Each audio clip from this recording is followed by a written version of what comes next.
Is there a cheat sheet and you just throw this at me? Yeah, What type of collaboration is this? You know. it's a cheat sticker.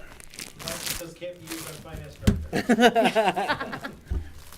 is the Carl Show this evening.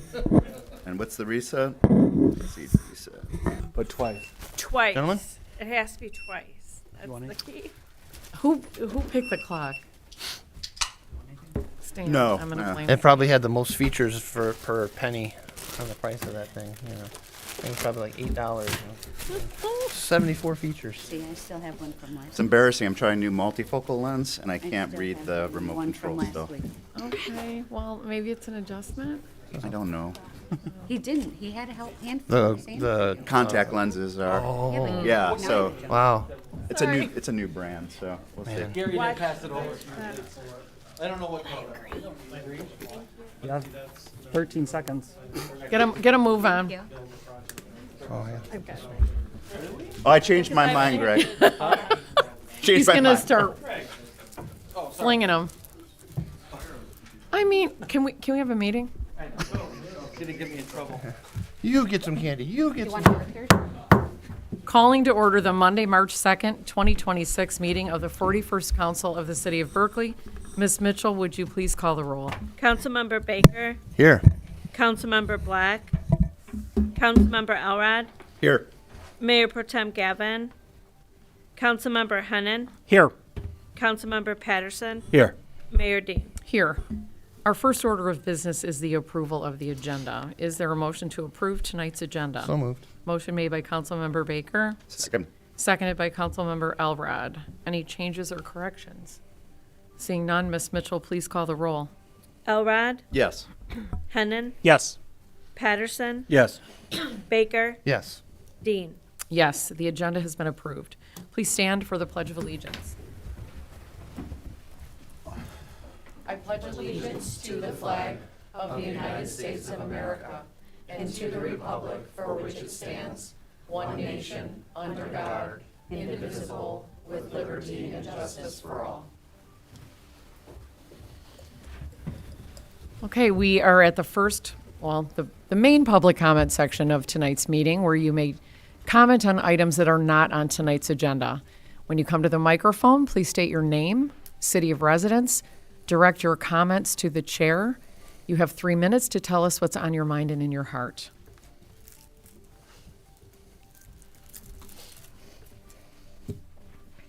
Good evening, everyone. My name is Nathan Miller. I am a member of Troy, or I live in Troy, and my flight school is called Victor's Aviation. We're at the Troy Airport at the intersection of Maple and Coolidge. And I just wanted to say hi to everybody who's here and just get the word out that we have a flight academy right here in our backyard. I'm using 27 years of military experience. My buddy's got 20 plus years of general aviation, just trying to make aviation possible to the community. And I saw your mission and values, which align with ours, specifically economic vitality, as well as flourishing businesses.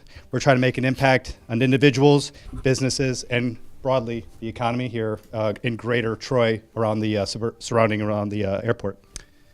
We're working with Berkley High School to implement a STEM-based high school program that's created by Aircraft Owners and Pilots Association. It's fantastic. It's 4 years. The end state of that 4-year education is to pass one of 3 tests, which is the written test, before you can go fly and become a private pilot. Within 2 years, with the beautiful Michigan guarantee we have, you go 2 years free for community colleges, 2 years to go get your degree in aviation. You can make $112,000 minimum at the age of 21. Outside of the experiences of adventure and excitement and all those things. Or you can come in the military and wear your nation's cloth. There is no price tag with that. Finally, we have STEM-based camps in the summer. We have 6 to 7 of those, trying to get 10 folks in each of those, ranging from grade 6 to 12. And again, we're just trying to make an impact on the community by creating pilots and professionals and pioneers and just giving an avenue. Props to Superintendent Scott Francis for his ability to implement what they call a directed study at the Berkeley High School, and props also to Mrs. Robin Weiss, who is a counselor there. One of our students at the flight school is Lauren Kolar, and she's doing this. She's got an elective class for an hour. She comes to Victor's Aviation Studies. She goes back to school and shows Miss White what she's been doing, and she gets elective credit in high school. So bravo to the school system itself, and thank you for your time this evening. And if you have any requests or any information you need, I've got a folder with some QR codes for anybody who has anything at the end of this. Thank you very much. Thank you, Mr. Miller. Any other public comment? Okay, I'm closing public comment. Ms. Mitchell, please read the items on tonight's consent agenda. 1, minutes of the 41st regular city council meeting on Monday, February 23rd, 2026, and work session meeting on Monday, February 23rd, 2026. 2, amend resolution R326 for the updated poverty exemption guidelines. 3, Flagstar Government Banking Public Unit Resolution and Master Signature Authorization Agreement, updating the authorized signers on the bank accounts to the current clerk, deputy treasurer, finance director, treasurer, and deputy finance director. 4, amended proposal for engineering-related services as they relate to the Bacon Water Main and Road Reconstruction Project. 5, authorizing publication of a notice of public hearing regarding the proposed operating budget and millage rates to be levied beginning July 1st, 2026, and ending June 30th, 2027 for the city of Berkley, Michigan, and formally authorizing a public hearing on the May 4th, 2026 council agenda. 6, proposal from Allied Building Services for improvements to the Bacon Park Pavilion. 7, accepting a scoreboard donation from the Berkley Dads Club. Is there a motion to approve? Move to approve the consent agenda as presented. Motion made by Councilmember Hennan Support. and seconded by Councilmember Baker. Any changes, corrections, or additions? Ms. Mitchell, please call the roll. Hennan, Yes. Patterson, Yes. Baker, Yes. Elrod, Yes. Dean. Yes, the consent agenda has passed. Ms. Mitchell, please read item number 1 on tonight's regular agenda. Recognitions or presentations from the consent agenda. Seeing none, please read item number 2. Accepting the quarter ended December 31st, 2025 budget to actual report. Ms. Van Vleck? Good evening. I'm going to invite Carl Johnson, our finance director, to the podium. You'll notice tonight we're going to try to continue to improve on some of the graphics that go along with these numbers, so they're a little bit easier to absorb. Thank you. Also known as fluff, as I call him. So, It's his good technical evening, Mayor term. and Council. Yeah, exactly. So, love being here as usual. Love being able to share the wonderful things going on here in Berkeley, especially in the finance department. So, first and foremost, one of the items in consent was adding a new signer to our account. So, I wanted to introduce him to you. So, face with the name. So, Ryan Shaw is our new deputy finance director. So, that's who you added. Welcome, Ryan. And the Hello, consent Ryan. agreement. And so, and he said, I really want to do all these presentations for you in the future. So I said, come on here, you can see how fun it is, and we'll go from there. So no, actually, I'm threatening him, so he has to be here. So, but again, we welcome Ryan, and I just wanted him to see you guys and see how we operate here and so forth. So, and you will see him. It's budget time. You'll see us in the very near future. So, with that, let me get on to number 2, which is our quarter ended December 31st budget to actual report. So second quarter. Again, we were hot and heavy into the budget sessions, as well as our former deputy departed at the end of November. So a little bit of gap there. It took us a little longer than usual, but this is the 6-month report. As you can see in my letter, what I did is replaced a couple of the bullet points that I usually do with graph representation. And unfortunately, I do agree with Crystal and you guys that, these are actually easier to read, in some cases there. So like looking at the first one here, the 60-page report that you had in front of you, the quick and dirty summary of the general fund, our total budget revenues is $16.3 million. We're at 12.4. 76% of our revenues have been recognized through the first 6 months. And then on the expenditure side, you can see there $16.8 million. The only difference between the revenues and expenses is the rollover budget that we had from last year, the $488,000, I believe. So that's why those two, is a little higher. We've already did that amendment previously. And then where we are to date is only at 35% of our expenditures. Some of that is because The former deputy finance director and I were in the process of reallocating. We had talked before during the budget session that we're going to start allocating fringe benefits directly to departments as opposed to lumping them all together. And we were right in the middle of all that when she departed. So we're going to be picking that back up again. So some of those fringe benefits haven't been allocated there. But all in all, we are still below that 50% threshold and right on track with where we want to be. So again, sticking to our budgets. The department heads are doing great. And again, we've no amendments except for no amendments that hit fund balance except for that very first one where we rolled over prior year. And again, this was a bullet before, so we're trying to remove bullets and add those kind of things. So why is revenue so much higher than our expenditures? A couple key things there. The property taxes, as you know, go out July 1. So we only bill for city property taxes on the July tax bill. So in the first 2 months of the year, we basically collect all of our property tax revenue. So 95, 96, 97% of it's collected in the first couple months. So, and that's being our largest revenue source. That's what really pushes up that high.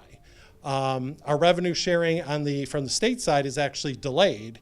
There's a 2-month lag. Our August payment was actually previous fiscal year. So that's on the low side. So those two kind of net out, and obviously those two are 70 or 80% of our overall revenues.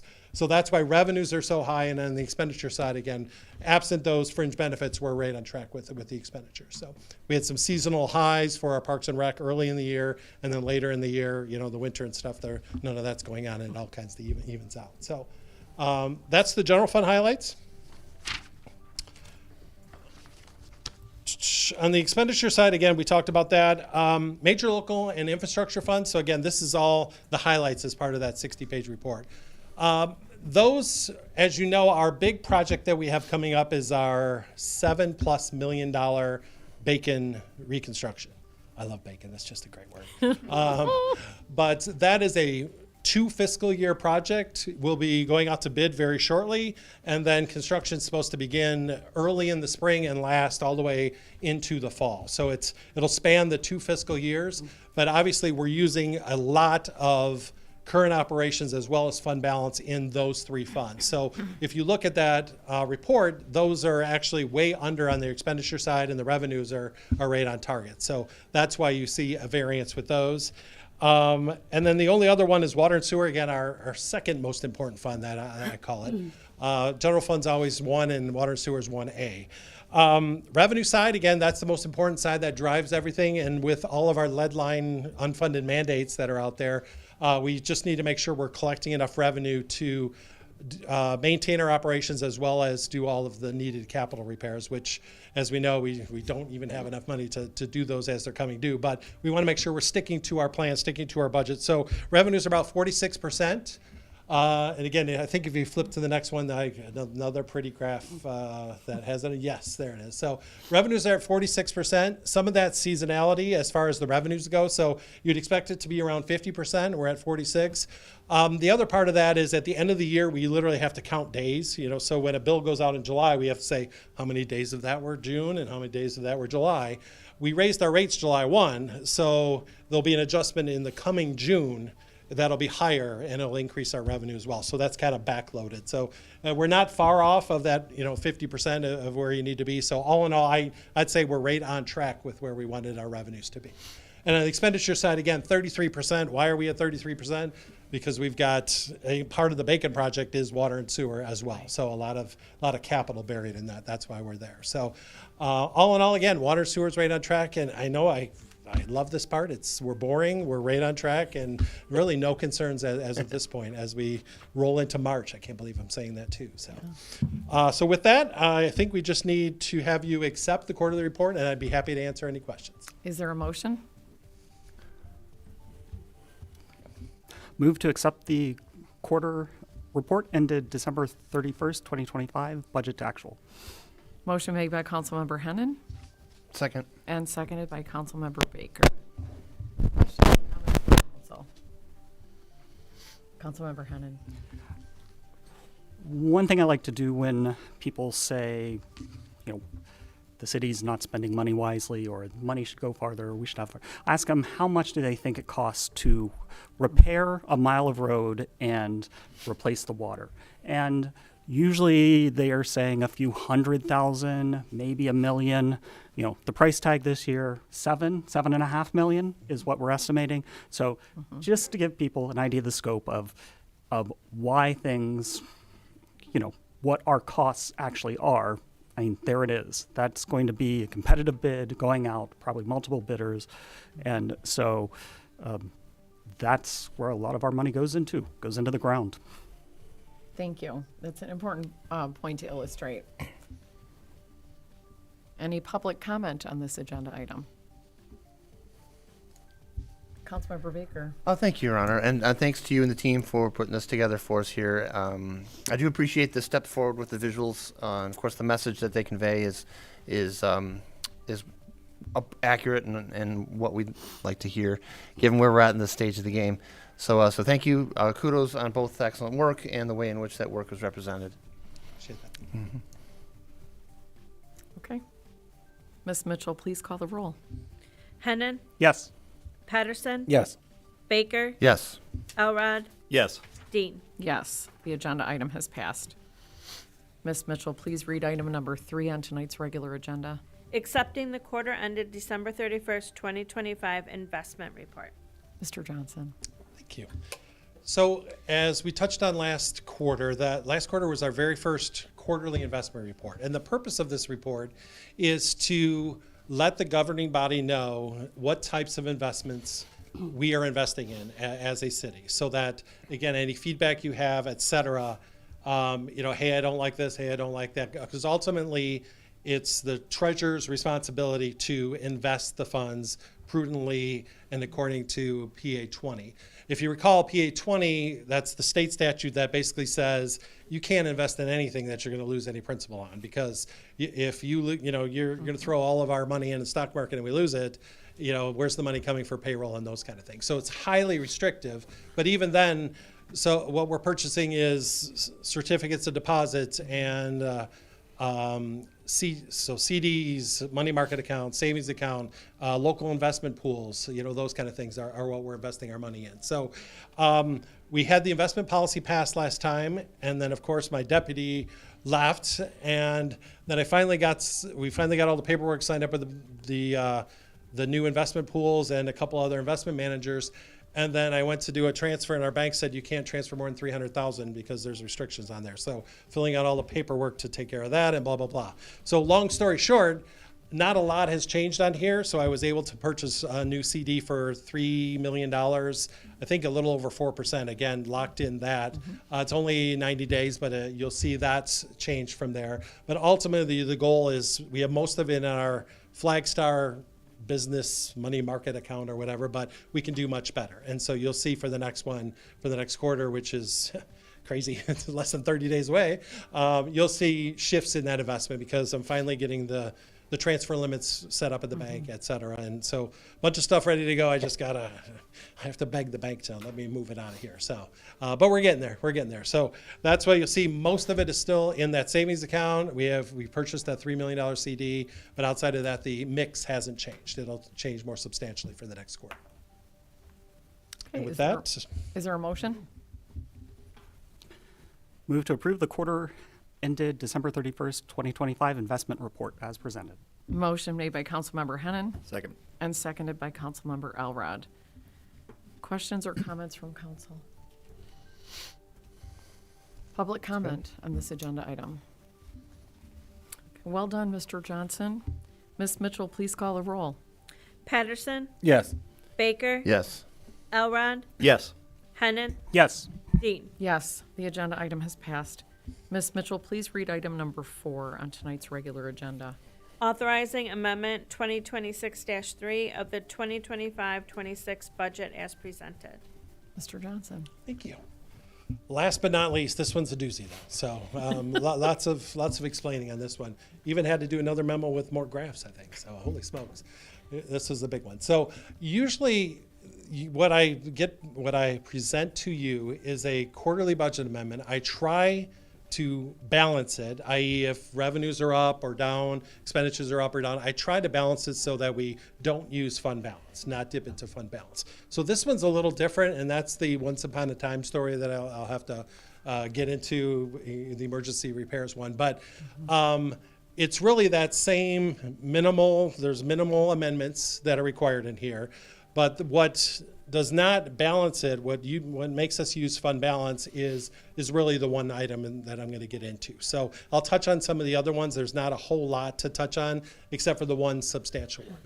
So once upon a time, that fast-talking guy at year-end audit presentation said, we ended the year in the general fund specifically $1.2 million better than we thought.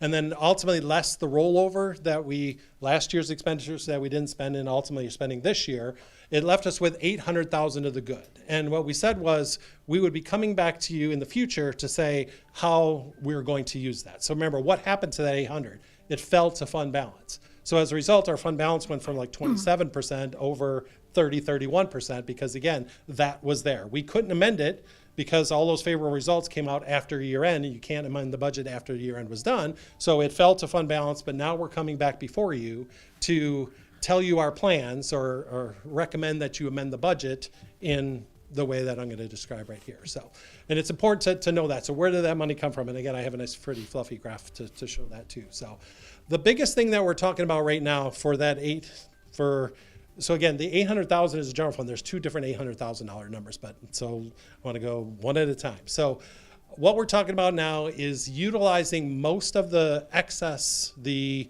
unanticipated favorable results in not only the general fund, but in the street funds and the water and sewer fund on an emergency repair that's needed to our crumbling DPW wall. We've been talking about this, it feels like ever since I got here 2 years ago, and it just continues to crumble. So when I got here, it was, we just need a couple $100,000, Carl. I'm like, okay, we can find that. Latest quote is $700,000 to repair that wall, and that's after, I think Alex and company were beating up a whole lot of vendors to try to get it to the 800,000. So with that $800,000, originally we were like, okay, we're going to have to use the general fund money and use all of that surplus that we had last year. But the reality is, who uses the DPW department? Who is housed there? Who utilizes that? Who do we allocate those costs to? And the reality is that a third of those costs-ish are utilized by water and sewer personnel for the equipment that's there, the time that DPW guys allocate to water and sewer, as well as the streets. So while it's a DPW building, the activities in there, the cost centers related to it, are really broken out between the street funds, which is about 30%, the water and sewer fund, which is about 30%, and then the rest is truly general fund activities. So we're able to allocate those costs to those other funds on that proportion basis. So you have to be able to justify how you're using those restricted funds. And so of the $800,000 estimated cost of the wall, the 40-30-30 is allocated, as you see there, $340,000 to the general fund, $240 to the water and sewer fund, and $110 each to the water and sewer funds. So holy smokes, those are hits to those funds. Where are we coming up with this money to pay for it? And trust me, I've been saying that for a year. Where are we going to come up with money to pay for it? But if you go to the next one, we ended the year favorable. So first I talked about the general fund. If you see there where our budget was last year, our budget said we anticipated ending the year with $4.5 million of fund balance in the general fund. We ended at 5.7. That's $1.2 million to the good, better than we thought. Less the 400 rollover, 808 to the good. So we have more than we anticipated in last year's budget. Again, this fell to fund balance in those funds. For the major street fund, you can see there, we anticipated having 1.5 million, we ended at 1.7. So again, another $220,000 better than we thought we were gonna end up in the street funds. That's the major street fund. The local street fund had about $60,000 of surplus. But if you recall, in the local street fund, it's pretty much subsidized by the major street fund. So to the extent that one's a little short from the 110, the major street fund will ultimately transfer it in. So all of the money basically that we've identified for the wall are the favorable results that we had from last year. And that's what we're proposing to use those funds to be able to do that. So keeps us right on track with where our budget was last year because of our favorable results from last year. Okay, we good with that one? That's the asterisk, so people cannot see that. Oh, the bottom line, yes. Yes. So water and sewer fund also. Thank you. The water and sewer fund's a little confusing because it's not, fund balance is not a good terminology there. So yes, the water and sewer fund on a cash flow basis ended $190,000 better. Thank you for, Yes. yeah, I meant to talk about that one. But yeah, so they ended at $190,000 better than I thought on a cash flow basis. So that's where the money's coming from the wall. And trust me, we had much bigger plans for the 800,000, and you know, I was gonna put our new guy out to dig some trenches and put up a wall around it, but we got to build it. We got to build it. So, but that's where that's coming from. That's part of this amendment. So that doesn't mean we're committed to the wall. The agenda item a couple down, I think, is approving going forward with the wall. So you have that choice. This just amends the budget if you so choose to do it. If you choose not to, then the amended amount will just sit there and, you know, won't go anywhere. So it's not, you're not committing to doing it, but this is where the funds will come when that item comes before you. Okay? Couple other things to talk about while I take a breath. I get one of those a time. So the next slide, this just shows kind of another fluffy representation of where it's coming from. So the first one there is the amended budget prior to this amendment. You see it's 16.3, and then it's being amended up to 16.5. So outside of the wall, the budget was really revenues equal expenses. But because of the wall, that's the yellow part over there, 640, we're going to be dipping into fund balance, so it's not a revenues equal expenses. It's part of this amendment. The net of the amendment is using fund balance of $640,000 towards the wall and the other parts that I didn't talk about. If you recall, the general funds portion of the wall was $340,000. What we want to do is we don't want all of that fund balance to be used. We want some of it to stay in fund balance. So remember, $800,000 better than we thought.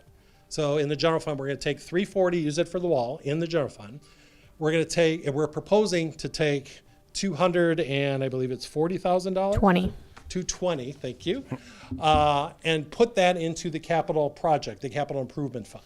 So again, putting money aside, the same place that we're putting money aside to buy the fire truck, again, just putting the money aside for capital in the future, for that can be budgeted and used into the future. But again, that keeps our fund balance right where we want it at 27%, but also moves some over into that capital project fund because we know we just don't have money for capital related items. So this literally just takes it there, keeps our fund balance in the general fund exactly where we need it, and moves that other 240 there, plus two other small items here. Don't want to get these wrong. Crystal's ready to correct me. We had what were they? 50,000 for a real estate consultant. Do you want me I'll to let pipe you in? We've talked about this, but as we look at our future for not only the future of City Hall, but our facilities in general, we just completed our Parks and Recreation Master Plan update. One of the things that we heard was possibly an expansion of the community center. That's been a topic for a long time now here in the community, and just further exploring how we utilize that property. And it's because we've started to understand that we have a lot of options in front of us, but we need some assistance in identifying what the best route is. And so we're looking at with this favorable end of year, we had some money to spend on some things that I think we will see a return on investment huge. And so one of those things is a real estate consultant to come in very specifically and take a look at the future of City Hall, the options that we've had in front of us before for some sort of expansion or even relocation. We're really not taking anything off the table. The idea of bringing them in is to help us identify what the best route is for the community and taxpayer dollars. So that's 50,000 of it. And then $30,000 for municipal signage. So we've been talking about this as well. This just is primarily, as we're updating our municipal parking signage. So if you've noticed around the community, it can sometimes arguably be difficult to identify where municipal parking is. We've been slowly trying to improve on that as we have had the resources to do so. Most recently, we did it in the Rosemont lot because we knew we wanted to make sure that people who are going to the Beverly understand where parking is available, and so we'd like to continue that. And so we put $30,000 as an amendment in there for that as well. And we may not use it all, but it means that we'll have the signage available. We've also been entering into shared parking agreements with the theater. There's very likely going to be another one coming up here shortly, and those lots will also be needed to be signed municipal. And then there is outdated signage in our other lots. There's also signage on the streets that are typically covered by the streets funds, but this will give us, I think, a buffer to really start updating our signage.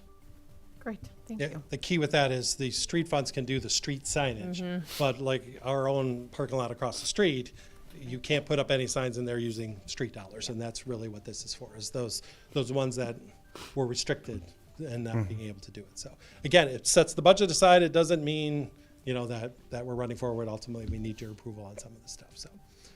So again, you can see our goal was not to, we made 800,000, let's go hire 10 people, let's do this, do that. This is a one-time, non-reoccurring surplus used on one-time, non-reoccurring expenditure. So that was the goal here, as well as letting 200, could you roll that up just a bit? So the of the 800,000, we're proposing using 640. So the rest of it still fell to fund balance and is still going to stay there. So it's important as our expenditures rise, that percentage, the fund balance as a percent of expenditures needs to actually rise as well to keep that percentage the same. So let some fall to fund balance, utilize this on one-time expenditures, because again, you hire a person, that's forever. These are one-time capital-ish related purchases. And so that was the theory behind doing this. And again, not only general fund, but all the other funds there. So again, that's what this amendment does. It takes our amended budget from 16.8 million in expenditures to 17.5. But again, that 640 is what's before you tonight. So one other key thing to recognize as part of this amendment. So the state of Michigan was trying to get creative on the ways they're funding their roads. So during this fiscal year, they eliminated sales tax. How this affects us, they eliminated sales tax on gas and then replaced it. So we all got to break out the gas pumps? No. And they replaced it with another tax that they're using for roads. The issue with that is we constitutionally and statutorily get a percentage of sales tax collections. So guess what? We're out estimated $58,000 in the current year. So that's included as part of this. The offset to that, though, is we are allowed 10% of Act 51 revenues, our street monies. We get 10% of that back, and they made that a point as well, that, by the way, you're going to get 10% of the increased street monies back, but it's still not a net positive. It's a net negative to the general fund. So while you'll see in the upcoming budget substantial increases in revenue, i.e. $400,000 more in street revenue, which according to the councilman, I think that buys us 6 feet of paving, Right. But it's a big number, but it still doesn't get us a whole lot, but it is at least more money for paving. So it's good on the street funds, but it is a hit to the general fund, and it's 50 now, and I think it's 70 or 80,000 on an annual basis going forward, because this was during the year. So again, proactively amending our revenues down for those items. And then the other one was that revenue sharing. And then, the equipment rental. So that one may look weird to you. With this crazy winter we've had, remember our DPW guys are all charged, team is all allocated to the general fund, but to the extent they work on the roads, to the extent they work in water and sewer, we get to allocate their time and fringe benefits. Well, this winter's been horrible as far as, just the small snows and this and that. So the time that they've spent working on the roads is substantially up from last year. So the general fund gets reimbursed for using our equipment and using our manpower, et cetera. So our reimbursement from the street funds and other funds is up $100,000 to date, primarily because of this wonderful winter that we've had. So that's a big number included in there. So I want to make sure I highlighted that. Outside of that, I think it's not a whole lot. The only other one that might stick out to you is our CDBG fund, our Community Development Block Grant Fund. So you see there it's budgeted for an additional $50,000 in revenue. What that is that's the wonderful governmental accounting rules. At the end of last year, if we didn't if you recall the CDBG fund, we spend the money first, then get reimbursed for it afterwards. However, the wonderful accounting rules say if you don't physically receive reimbursement within 60 days after year end, you can't recognize that revenue last year, you have to recognize it this year. So actually in our audit report, we ended with a deficit of $50,000 and we subsequently received it, I think it was 65 days, after year end or something along those lines. So what happens is this year we'll be showing revenues over expenses, an increase to fund balance of the same exact amount we were negative last year, just a timing thing. So we're going to try to request reimbursement as quickly as we can. If you recall, that's the time when we were doing that project out, where were we doing that project? Your paving project? Community park. Community park. Community Park, that literally started in June. So we didn't get our first invoices till after year end. So we submit them as quickly as we can, but we didn't receive them within the 60 days. So we don't anticipate that happening again. But again, looks weird that we got $50,000 in a grant fund that we get reimbursed for. So, but that's just a little housekeeping there. Outside of that, I'll take another breath. So. Is there a motion? Move to approve the second quarter budget amendment 2026-3 for the 2025-26 fiscal year as presented. Motion made by Councilmember Hennan. Second. And seconded by Councilmember Patterson.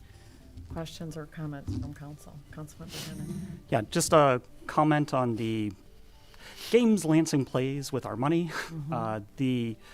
Before the Constitution required a certain percentage of the sales tax. They reduced that amount, gave us most of it back in a different pot.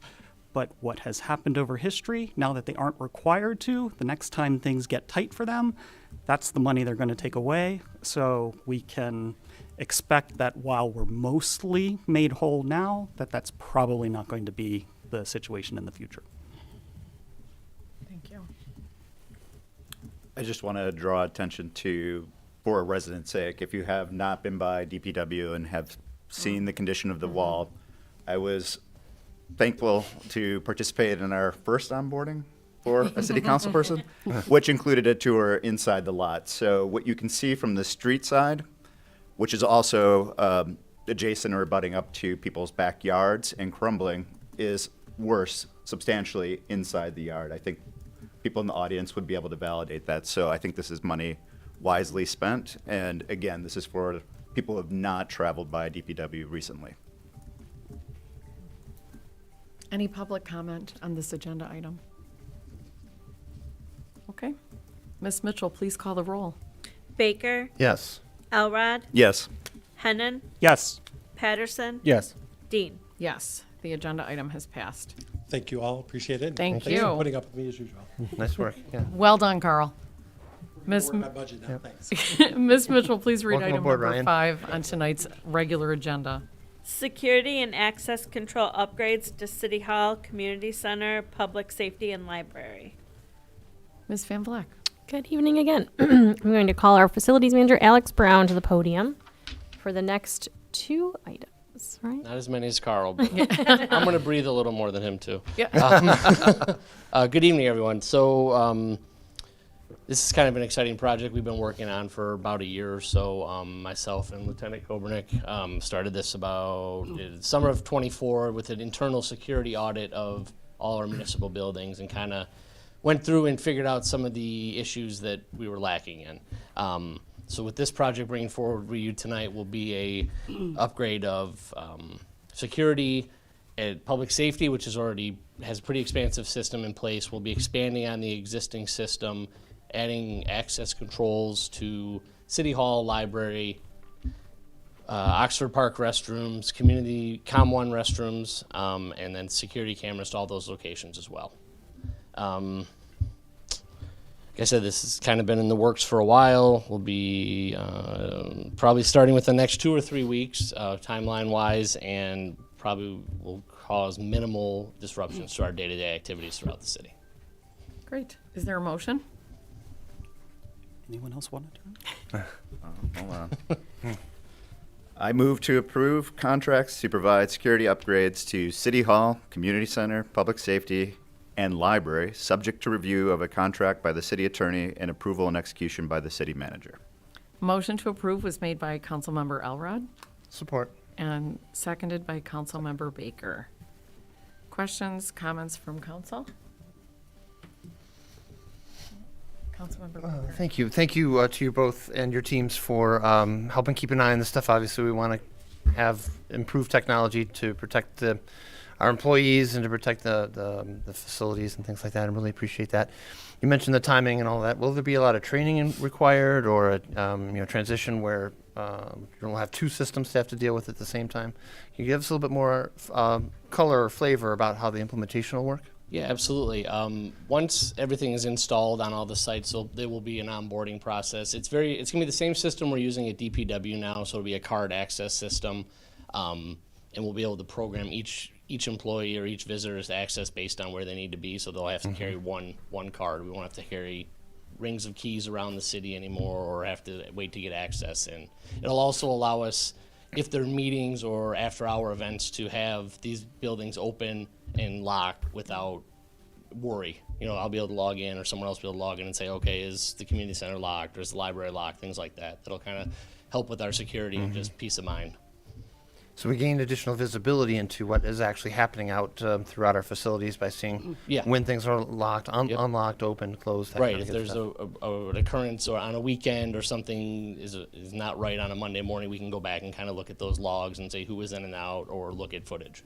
Cool. So the retinal scan, do we have all that stuff Not yet. No? That's phase 2. Phase 2. All right. Wow. Well, congratulations on the progress with phase 1. Thank I you. think that's great. Okay. Any public comment on this agenda item? Well, I just want to thank you both, you and Lieutenant Kopernik, for your diligence on this. It has been a long time in the works, and, just getting the overview, and really, to your point, you guys really drilled down on this, and I'm excited for this to be implemented, because we really do need it. So thank you. Yeah, thank you. Ms. Mitchell, please call the roll. Elrod, Yes. Hennan, Yes. Patterson, Yes. Baker, Yes. Dean. Yes. The agenda item has passed. Ms. Mitchell, please read item number 6 on tonight's regular agenda. DPW wall repairs and gate installation. Mr. Brown. Okay, thank you again. Carl laid a lot of the groundwork with talking about the budget amendments and kind of how we were going to be able to fund this project. This is another project that's many years overdue. There have been several incidents where a wall gets bumped or it kind of gets knocked out of place just with the day-to-day operations of our DPW, to no one's fault. Accidents happen. The Phillips side of the wall has taken a beating in the last, since I've been around 4 years or so, and it's becoming a safety hazard. So this is kind of the impetus of how we got this project on rolling. With this project, we'll be removing a roughly 120 feet of wall on the Phillips side, replacing about 75 feet, and then installing a roughly 40-foot gate and a new approach. So we will have an additional access point to our DPW yard. Along with that, there will be increased access controls there, security cameras like we have on the other gates at our DPW. And then we'll also be tuck pointing 2,200 feet of the additional wall to kind of save it from getting to the condition that the Phillips side is in. And the plan moving forward is to kind of have a preventative maintenance plan in place so we don't get to this state again. So we may do this now, and then I might be coming back to you next year or the year after and saying, hey, we need to do the next 1,000 feet or 500 feet more. Just kind of want to stay ahead of it so we don't get to such a desperate spot where it's, we're kind of where we're at now. These guys are ready to roll. They've been chomping at the bit to get on the project. So I expect this work to start within a week or so, if approved tonight. And the tuck pointing will be probably the less invasive portion. And then once we start tearing down the wall, they'll have temporary fencing in place to keep everything secure on the DPW side. And then the gate should probably be up, I would say, mid-spring or so.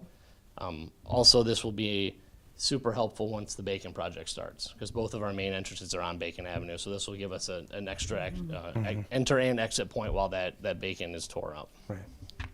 Alex, do you mind just talking to us a little bit about the cost that's on here and the costs that we just asked for the amendment and the discrepancy between the large contingency? Oh yeah, large contingent. Yeah, absolutely. I included a larger contingency more than any project I think I've ever brought to you, due to the fact we're not 100% confident what's going to happen as we start taking portions of this 75-year-old wall apart. They're fairly confident we can reduce or keep it to that 120 feet, rebuild what we need to, put in the gate, but it's hard to say. And as they get into the tuck pointing through that other 2,000 feet, we might find there's a lot more brick that needs to be replaced, or just a lot more work in general has to be done, or some structural things that need to be done. So we included a pretty high contingency just to have it, and hopefully we don't have to use all of it or any of it, honestly, but I anticipate there'll probably be some. But just wanted to have all that there so we can keep the project moving along and not have to come back to you guys again and say, hey, we need more money. Thank you Yeah. for that additional. Thank Is there a motion? Motion to approve the proposal from Allied Building Services to provide materials and labor to tuck point approximately 2,400 feet of existing brick wall and install a 24-foot gate at DPW, subject to review of a contract by the city attorney and approval and execution by the city manager. Motion to approve made by Councilmember Hennan Second. and seconded by Councilmember Elrod. Questions or discussion from council? Just comment that contingency is about 20%, which actually isn't that far out of line for a lot of things, so perfectly reasonable. Councilmember Baker. Thank you. Thank you for bringing this to us and for the research and the preparation and the insight into looking ahead to future repairs. You mentioned earlier that this was many years overdue, and certainly, that's a familiar tone or tune when we look at many of the facilities we continue to call home.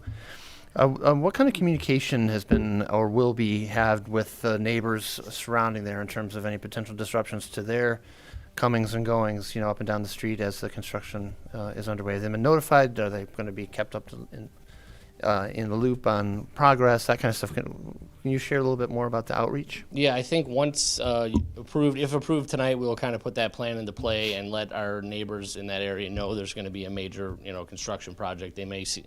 I don't see it disrupting a ton of day-to-day activities for the neighbors or really the DPW staff, but there will be noise and outside of the normal noise and probably some dust and things like that. So we'll probably make contact with our close neighbors there and let them know. Great, thank you. So just for people who are unfamiliar with masonry terms, can you explain what tuck pointing is? To Oh, yeah, people who are watching? absolutely. Thank So, should have brought a visual. So basically what they'll do is they'll remove any kind of broken out grout in between the bricks, the lines between the bricks, and replace with fresh grout and kind of any backing, filler, things like that to secure the wall, keep it as waterproof as possible. Because once water gets into a brick wall like that, it starts to, freezes, and that's how you start to lose the structural stability and the grout and the mortar and all that, and then it just kind of crumbles, and then you're in a position where you could push the wall over at some point. Thank you. Any public comment on this agenda item? Well, I'm just going to, again, express my gratitude for taking care of this. I know it's been on our radar for a bit, and I have seen the condition of that wall. It is terrible, so thank you. Thank you. Ms. Mitchell, please call the roll. Hennan, Yes. Patterson, Yes. Baker, Yes. Elrod, Yes. Dean. Yes, the agenda item has passed. Ms. Mitchell, please read item number 7.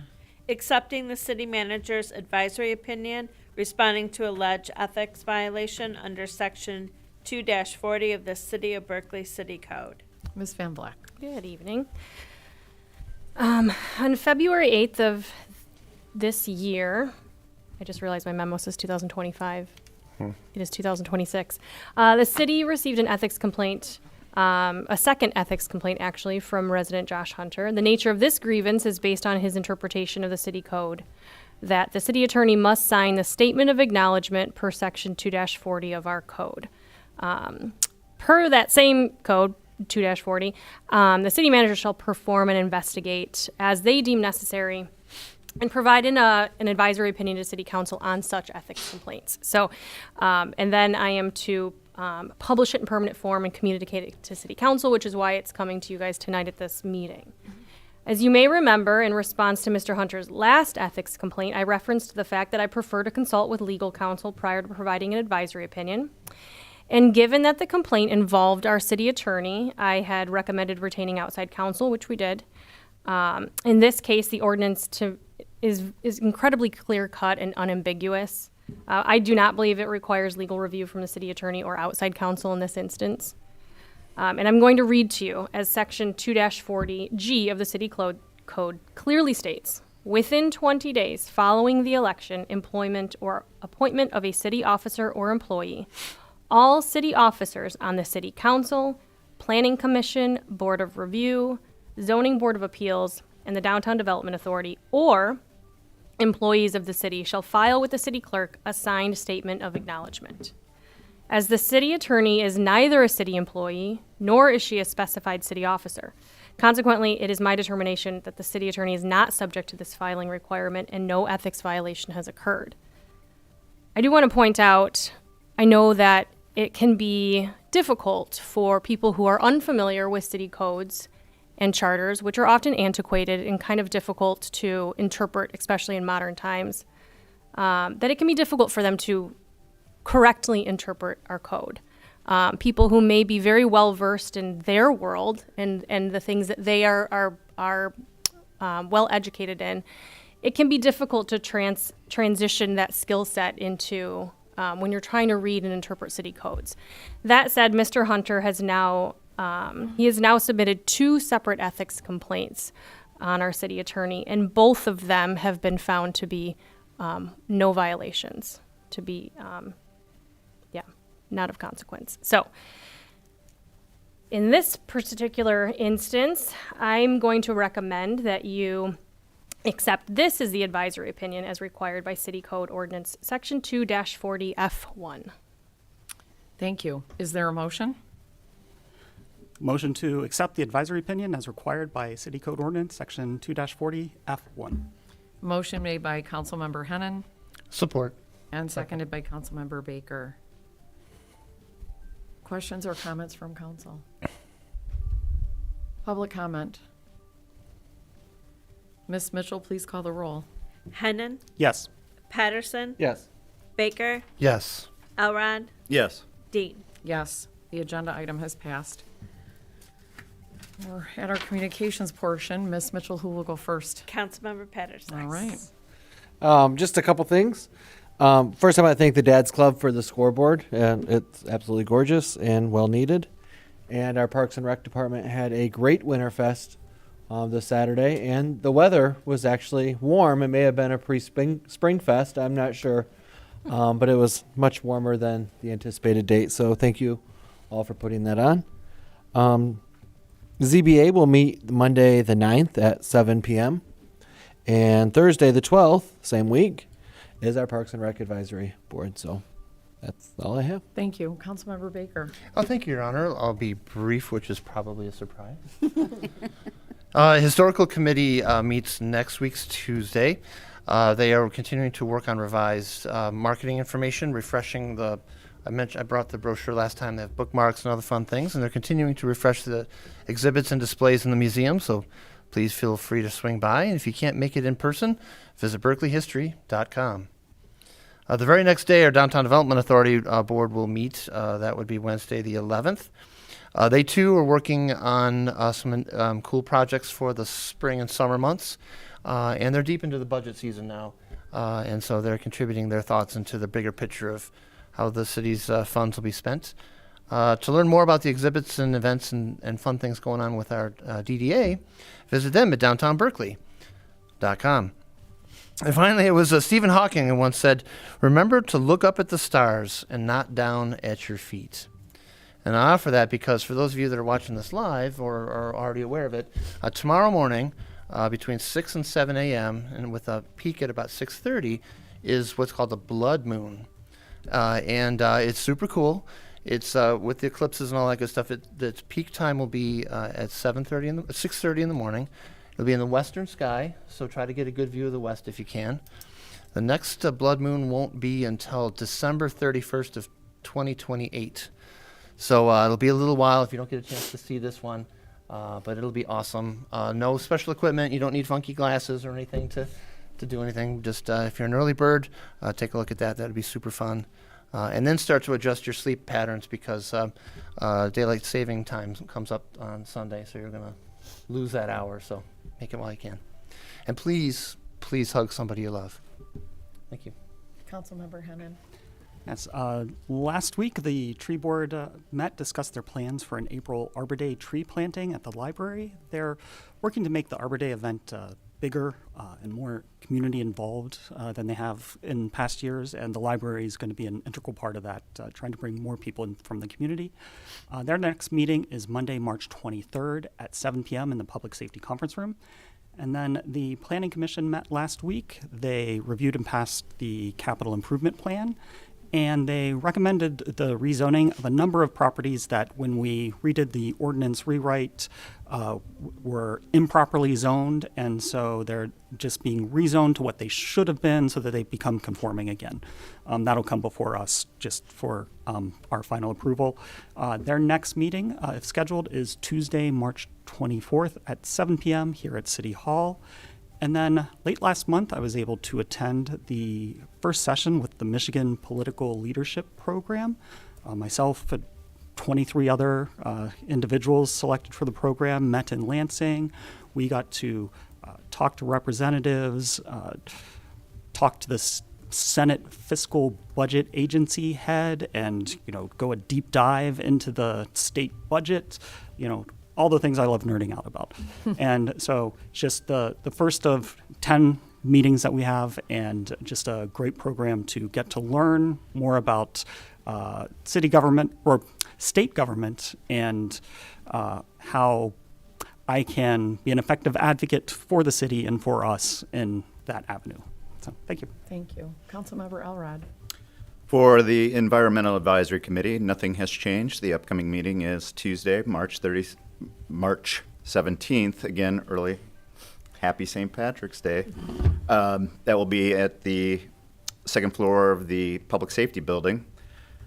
The Beautification Advisory Committee met last Wednesday and started rolling out their Adopt a Garden program, which I will be sharing some communications with from my online presence, but you'll also see that in some of the forms that you go get information in. We're working with the city staff to start rolling communications out regarding how do you participate. This is not a vegetable garden. This is using native plants and then mixing in some perennials and annuals. So more to come on that. The next meeting will be Wednesday, March 25th, 6:30, second floor, Public Safety. Thank you. Ms. Van Vleck. Since Mayor Pro Tem is not here, I'll give a few updates on the library. The Seed Library team is gearing up for another successful season. They're hosting a seed packing event on Friday, March 6th from 3 to 5. So anyone that's interested in helping with that is welcome to attend. I think it's really just open to the public. You don't have to reserve it or anything. And then also, just so everyone who hopefully everyone watching frequents the library, but the Friends of the Library generously donated 2 large whiteboards into our new study room. So I think it's just a really great improvement to continue to improve that space. So just want to make sure everybody knows that, so they go out there and rent them. And that's it. Ms. Hamame. I have no report, thank you. Okay. Speaking of whiteboard, I didn't use a whiteboard, but I did use one of the study rooms at the library, and it was really nice. I had it for an hour, and it was very quiet, and they're perfect. So, Mr. McMinn, I just want to thank you so much, you and your team, for bringing us such a fun Winterfest. I mean, and I'm glad for the date change, because it was much warmer and much more enjoyable. But I like the expanded fishing opportunity, and everything was just great. The bouncers, the ice carvings, the s'mores, and I mean, who doesn't love a donut truck? So, but the best thing about it for me when I attend these community events, it's just the sense of community and everybody coming together and really enjoying each other's company, enjoying Berkley, enjoying all the activities. And so, it's especially nice after a long winter when we've been cooped up to be able to get out and to see our neighbors and to be together and enjoy all those things. So thank you so much for that. I also wanted to express my deep gratitude to the Dads Club for the gift of the scoreboard. No one is here tonight from the Dads Club, and I'm sorry that you're not, but I do want to express my gratitude. The Dads Club and the city have enjoyed a long history of cooperation and working together to the betterment of all. And so I am very appreciative of that relationship. and appreciative that you saw fit to gift the city the scoreboard. So thank you. And with that, is there a motion to adjourn? Motion to adjourn. Motion made by Councilmember Patterson Second. and seconded by Councilmember Hennan. Ms. Mitchell, will you please call the roll? Baker, Yes. Elrod, Yes. Hennan, Yes. Patterson. Yes. Dean. Yes. The Monday, March 2nd, 2026 meeting of the Berkeley City Council is adjourned.